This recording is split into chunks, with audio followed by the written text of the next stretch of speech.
la digitalisation est maintenant un passage obligé pour les entreprises, quel que soit le stade où elles en sont, pour pouvoir, pour certaines, survivre, pour d'autres, se réinventer et en tout cas pour toutes, innover. Évidemment, pour faire face à ces enjeux, la direction informatique, qui n'avait pas besoin de ça entre nous, au vu des différentes missions qu'elle traite déjà, que ce soit en termes de support utilisateur, de maintien en conditions opérationnelles du système d'information, ou encore qu'elle fasse face aux innombrables menaces en termes de cybersécurité. Mais en plus, il y a cette digitalisation qui, comme on le précisait ce matin, est arrivée un petit peu, et en tout cas s'est accélérée avec la crise du Covid. Donc Bertrand, j'ai envie de te poser une première question qui concerne donc la direction informatique.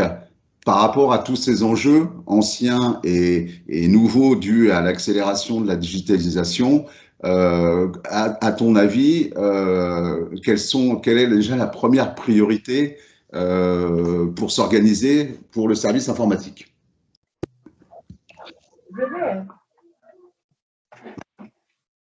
Bertrand, je crois que ton micro n'est pas allumé. Ah, ça va être plus que...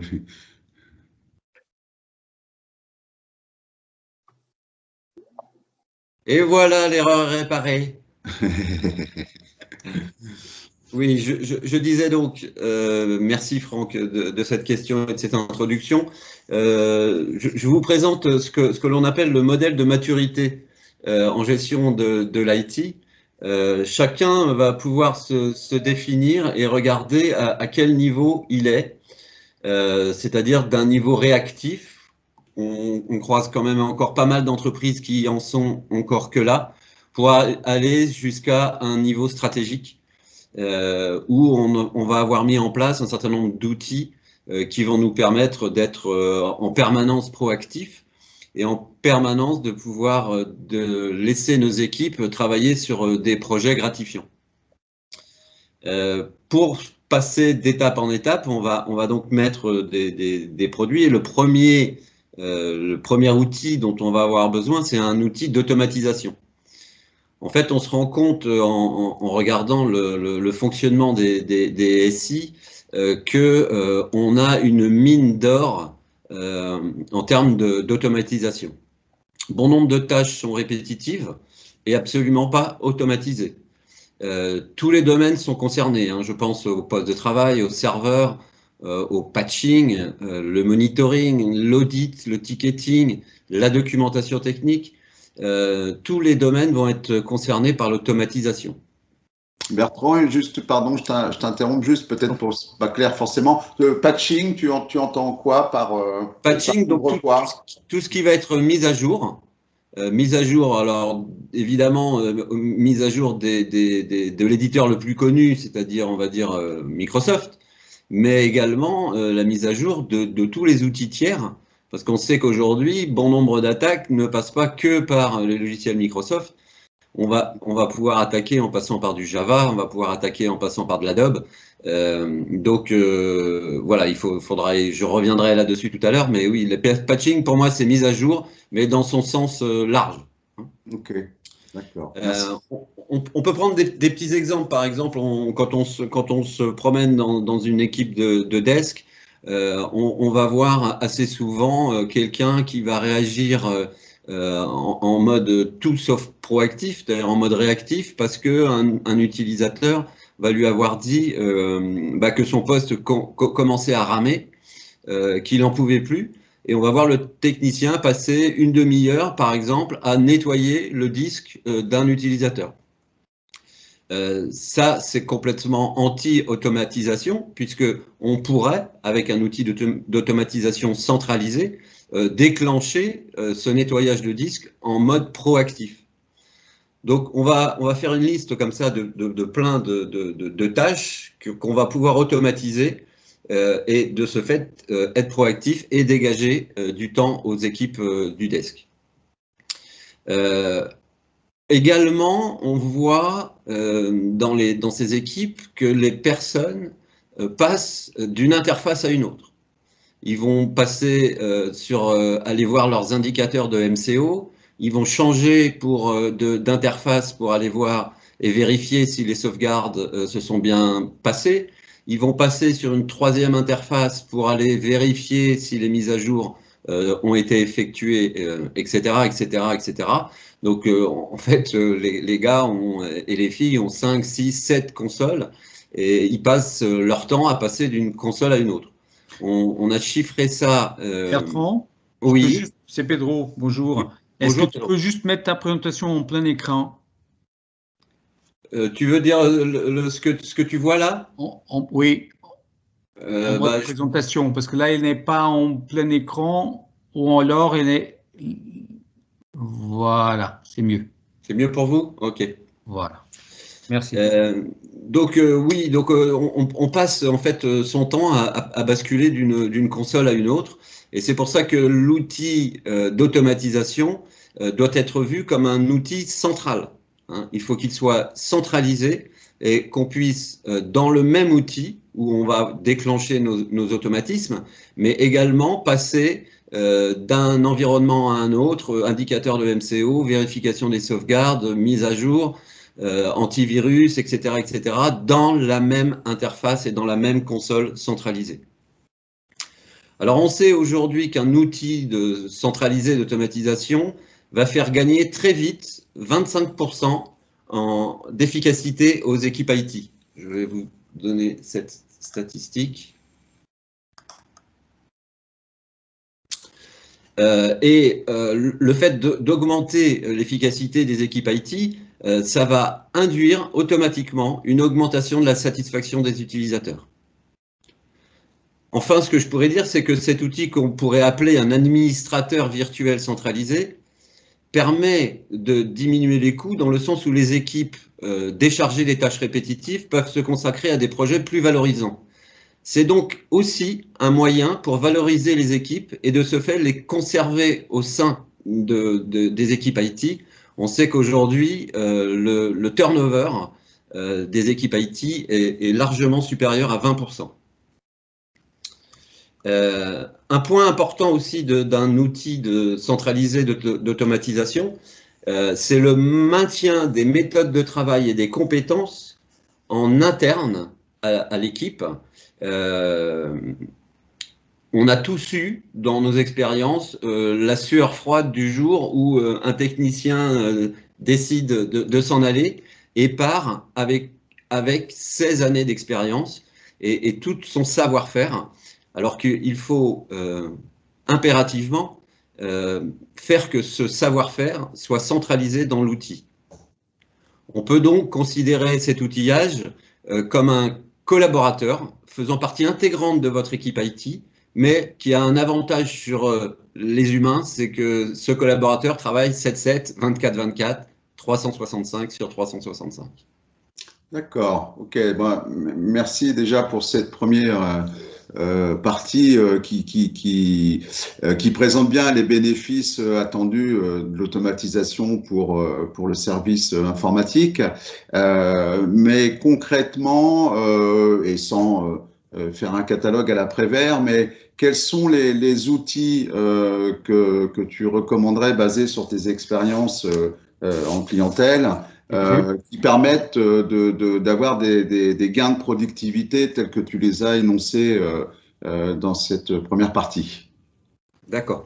Alors, je dirais que pour obtenir le résultat dont je viens de parler, on doit se doter donc d'un outil centralisé permettant une automatisation poussée, mais il doit, cet outil, avoir des liens très forts avec l'outil de helpdesk et l'outil de documentation technique. Ces trois éléments seront la base de votre système de gestion automatisée de l'IT. Donc la première brique, c'est ce qu'on appelle un RMM, hein, une traduction de Remote Monitoring and Management. En général, il fonctionne avec des agents distribués sur les équipements IT.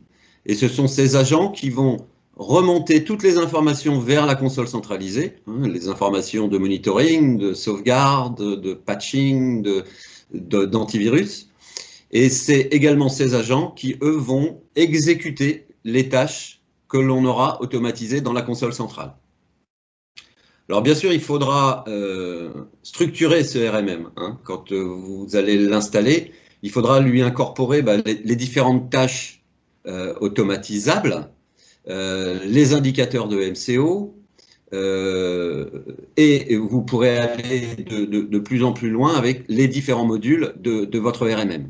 Je pense évidemment à la mise à jour des postes et des serveurs, à la gestion des sauvegardes, à la gestion des antivirus et des anti-malware.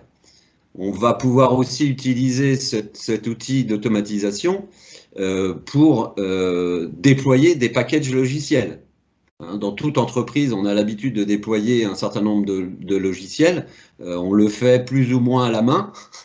L'outil centralisé, lui, va permettre de le faire de façon automatique. Et donc, aucun poste de travail n'échappera à ce que vous aurez décidé d'installer comme produit. Il faudra aussi penser à structurer cet outil en termes d'organisation humaine, avec les bons droits bien définis en fonction des différents membres de l'équipe. Cette organisation, elle pourra refléter soit des niveaux de compétences de vos ingénieurs et techniciens.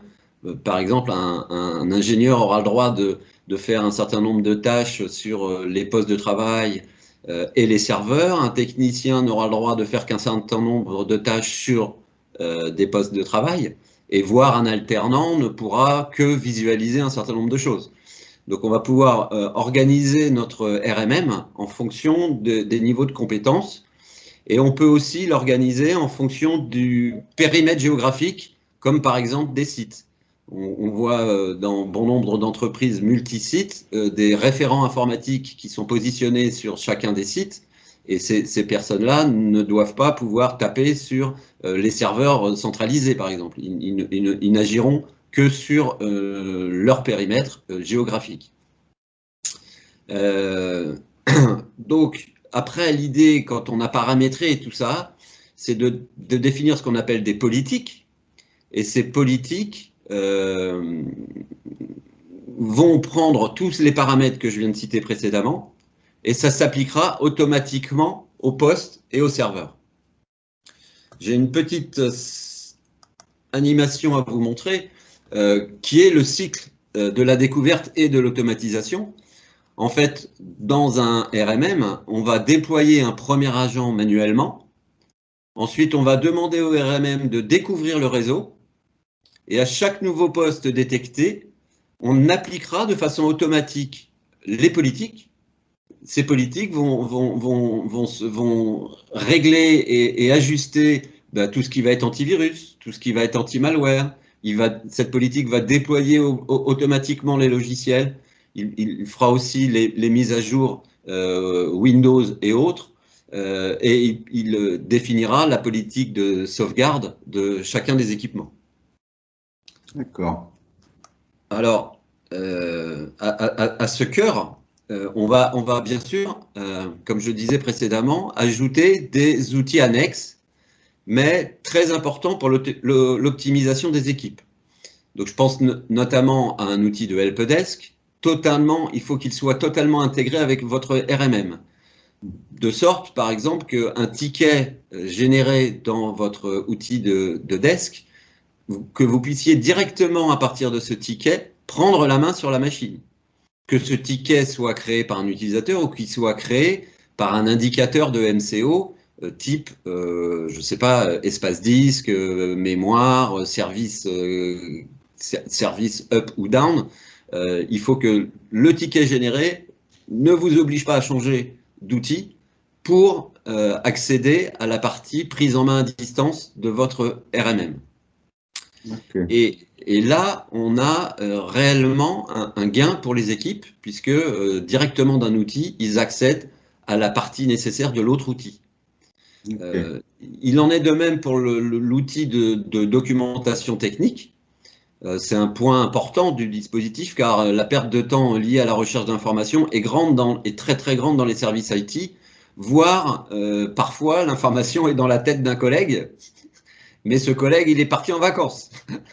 Donc on n'a pas l'information, ou alors on va l'avoir dans d'innombrables documents Word, Excel, qui seront plus ou moins bien centralisés. Donc la troisième brique importante, c'est la documentation technique. Donc pour résumer, votre RMM, votre outil de helpdesk, votre outil de documentation technique doivent être imbriqués d'une façon très forte.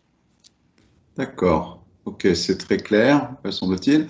Je rappelle que si des personnes ont des questions, n'hésitez pas à utiliser le chat, et de toute façon, on aura une séance de questions-réponses à la fin.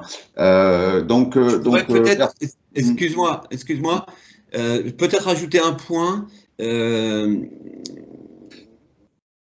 Quel que soit l'outil que vous choisirez, vérifiez quand même qu'il est bien ouvert à travers des API à des logiciels d'interrogation ou de reporting. Puisque vous avez là un écosystème complet, il est intéressant d'avoir un outil de reporting qui va être capable de lier les reports pour votre direction, par exemple, que ce soit des reportings de RMM, des reportings de desk, des reportings de MCO. Donc, toujours vérifier que vos choix logiciels soient bien basés sur des outils ouverts. Qu'ils soient le plus ouverts possible. C'est ça. Ok, merci pour la précision, Bertrand. Donc, on a bien compris que l'automatisation était un facteur de gain de temps et donc de productivité pour le service informatique. Oui. C'est d'autant plus important par rapport à tous les enjeux de la digitalisation qu'on évoque depuis le début de cette matinée. D'un autre côté, là, on va repartir sur une des missions essentielles des services informatiques aujourd'hui. La digitalisation, on le sait, augmente potentiellement la surface d'attaque, hein, en multipliant les portes d'entrée, si j'ose dire. Donc, comment peut répondre le service informatique par rapport à cette menace pas nouvelle, mais par contre qui se développe de jour en jour? D'accord. Alors, il y a deux questions dans ta question, en fait. Oui. L'augmentation de la surface d'attaque. Moi, je dis pas, je pense qu'on peut voir ça comme ça.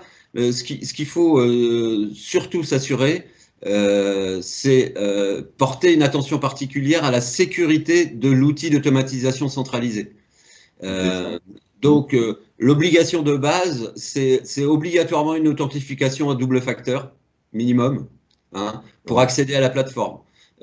Faut comprendre que ce type de plateforme a une puissance de feu considérable et peut pousser en un instant un logiciel sur l'ensemble d'un parc.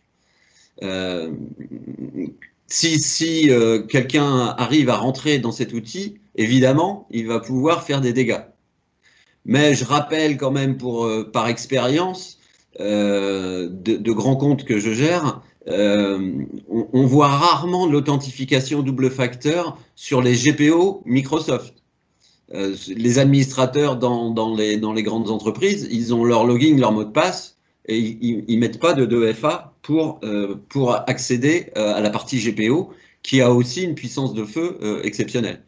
Donc, voilà, évidemment, il y a un risque, mais ce risque, il est totalement mesurable et on peut l'éliminer en faisant du 2FA. D'accord. Donc ça, c'est pour répondre à ta première partie de ta plateforme elle-même. Okay. Sur la plateforme elle-même, voilà. Alors après, de façon plus large, je pense que l'outil d'automatisation va au contraire diminuer la surface d'attaque. Parce qu'elle va vous permettre un suivi rigoureux et précis, par exemple, des mises à jour. Microsoft, Adobe, Java, il va permettre une réactivité aussi accrue lors de la mise à disposition des attaques zero day. Il va y avoir immédiatement quelqu'un qui va fournir un patch. La console centralisée va vous permettre de passer ce patch d'une façon très très réactive. Donc voilà, il faut, comme je le disais tout à l'heure, bien prendre en compte aussi les logiciels tiers pas que les logiciels Microsoft. Hein. Donc il faut que le RMM soit capable de gérer ça. On a aussi la notion de sauvegarde qui est primordiale. Mais le RMM doit être capable de centraliser les informations concernant les sauvegardes de tous les équipements, que ce soit des sauvegardes locales ou, plus conseillées, également des sauvegardes dans le cloud. Donc, toujours avec ce fameux méthode 3-2-1. Voilà, des sauvegardes. Hein. Peut-être tu peux repréciser, Bertrand, la méthode 3-2-1, je ne suis pas sûr que… C'est 3 sauvegardes, en fait, hein, 2 sur des supports différents, par exemple, bête disque, bande, etc., et plus une à l'extérieur de l'entreprise. D'accord. Ça, c'est la règle de base des sauvegardes d'aujourd'hui. La bonne pratique. C'est ça. Et il faut que le RMM, et le RMM peut le faire, il va faire en sorte que ces sauvegardes, en étant pilotées par lui-même, va faire qu'on n'a pas de trou dans la raquette. On sait précisément ce qui s'est passé au niveau des sauvegardes et on a des remontées d'alerte si ces sauvegardes ne sont pas effectuées correctement. Et toujours tout ça dans une console centralisée. D'accord. Après, je dirais que en élargissant encore le spectre, il est clair que le dernier maillon de la sécurité, c'est l'utilisateur. L'utilisateur, avec la généralisation du télétravail, on a eu une augmentation plus que significative des attaques de phishing. Donc il faut donc lancer des campagnes. Hop, je vais vous remettre ça. Voilà, lancer des campagnes de sensibilisation des utilisateurs. Donc en général, qui se passent en 2 étapes. Hein, une partie de cours en ligne pour sensibiliser les utilisateurs. Et puis, les tests de phishing qu'il faut réaliser de façon régulière dans l'entreprise pour maintenir la maturité des utilisateurs vis-à-vis du risque. Eh oui. Voilà. Voilà, j'espère avoir été assez clair sur cette partie surface d'attaque. Si on respecte un petit peu tout ce que j'ai dit précédemment, cette surface d'attaque, je dirais qu'au contraire, elle va être diminuée grâce à l'outil de centralisation. Ok, et qui permet d'automatiser en continu un certain nombre d'opérations qui sont fastidieuses et souvent chronophages pour les équipes, hein, qui sont globalement obligés de faire plus avec moins. Hein. C'est ça. Et ils vont pouvoir se concentrer justement sur les tâches de sécurité ou sur d'autres projets. Voilà. Ouais, exactement. Alors, on a encore 6 minutes avant la fin de ce séminaire. Je ne sais pas s'il y a des questions, Cédrine, dans le chat. Donc, faut pas hésiter à les poser. Moi, j'en ai une autre. Hein, donc, je ne sais pas, Cédrine. Pour l'instant, dans le chat, je ne vois pas de questions. D'accord. Si tu en as, je te laisse les poser. Alors, bah oui, tu penses que je suis venu avec plein de questions au vu du sujet. J'en aurais une déjà un peu pour fixer les choses, on va dire. Hein. On a bien compris que c'était un outil sur lequel il fallait vérifier un certain nombre d'options, etc. et d'accompagner avec une méthodologie. Mais est-ce que tu peux, Bertrand, nous donner une façon générale un peu un ordre d'idée de coût, un peu sur quel budget il faut s'attendre avec ce type d'outil Oui. D'accord. Alors, en gros, dans le marché des RMM, il y a deux modes de licensing. Il y a du licensing aux techniciens ou du licensing à l'agent installé sur un poste ou un serveur. D'accord ? C'est-à-dire que ça va dépendre après de la taille du SI pour se positionner sur tel ou tel type de modèle de licensing. On peut dire qu'en gros, tous les différents éditeurs tournent environ à 3 ou 4 euros par agent et par mois. D'accord. En général, ils sont en mode SaaS. Certains, mais pas tous, proposent également des solutions on-premise, c'est-à-dire dans l'entreprise elle-même. Voilà, donc ça aussi, ça fait partie des choix du RMM, puisque certaines entreprises ne veulent absolument pas que des informations soient dans le mode SaaS. Hein. Je pense à des entreprises que j'ai rencontrées comme la RATP, où il n'était pas question de mettre leur RMM en externe. Maintenant, il n'y a pas que le coût des licences, il faut être très honnête, il va falloir prendre en compte aussi le temps de formation, le temps de paramétrage dont j'ai parlé précédemment, des différents modules, et puis le temps pour appréhender la solution. Donc il faut écrire une feuille de route, construire étape par étape pour être certain d'avoir un ROI intéressant. Certains éditeurs et distributeurs ont bien compris aussi un peu cette difficulté, et donc on offre la possibilité de ne payer que les modules choisis à l'intérieur du RMM, et propose un outil clé en main, c'est-à-dire en gros pré-paramétré. D'accord. Donc les automatismes dont on parlait tout à l'heure, les monitoring, etc., le patching, tout ça, c'est déjà pré-paramétré dans leur offre. Voilà. Donc, ce qui réduit le temps d'appréhension de la solution et de la mise en place de la solution. Ça, ouais. Donc là, on est bien dans le thème de la digitalisation rapide à mettre en place avec un ROI rapide à démontrer. C'est ça, c'est ça. Voilà. Ok. Et j'ai une autre question, je ne sais pas si Cédrine, il y en a ou pas, mais tu parlais des postes, des serveurs, des mises à jour Microsoft. Est-ce que on couvre aussi également les autres parties du système d'information? Je pense à des firewalls, je pense à des serveurs virtuels, par exemple. Oui.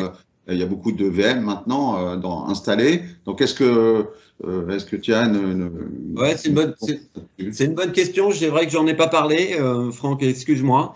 Non, il n'y a pas de souci. C'est une bonne question parce que, en fait, oui, votre outil centralisé, le RMM, il doit comporter en interne un module de monitoring sans agent. Parce que justement, on ne peut pas installer d'agents sur des firewalls ou sur des serveurs, je peux citer des marques, hein, des serveurs ESX voilà, de virtualisation, qui sont des machines qui tournent sous un operating system particulier. Donc il faut que dans votre outil de RMM, vous ayez un outil, un module qui vous permet de faire donc, du monitoring sans agent. Mais qui doit être intégré à la console centralisée, hein, pour que on puisse aussi, grâce à ces monitorings sur ces périphériques spécifiques, déclencher des automatisations de tâches. D'accord. Malgré le fait que tu n'aies pas un agent physiquement installé dessus, tu peux quand même c'est ça. monitorer des éléments actifs du réseau. C'est ça, voilà. Donc, je vais en profiter. En règle générale, les outils RMM du marché permettent l'installation d'agents sur des operating systems Windows, des operating systems Mac et certains RMM sur des operating systems Linux. D'accord. Voilà, ça en gros. Et avec l'outil sans agent, vous allez pouvoir monitorer le reste, les firewalls, les serveurs, les switches, les imprimantes, tous ces équipements dont vous avez besoin de superviser et de monitorer, sur lequel on ne peut pas installer d'agent. Oui. D'accord. Mais écoute, merci Bertrand pour ce point de vue assez court, mais en même temps assez exhaustif. Hein. On a bien compris les intérêts effectivement de la digitalisation pour le service IT au service de la stratégie globale digitale de l'entreprise. Ce que je vous propose, c'est de rester, pour ceux qui sont intéressés, de rester dans cette salle, puisque je vais avoir le plaisir d'accueillir un autre de nos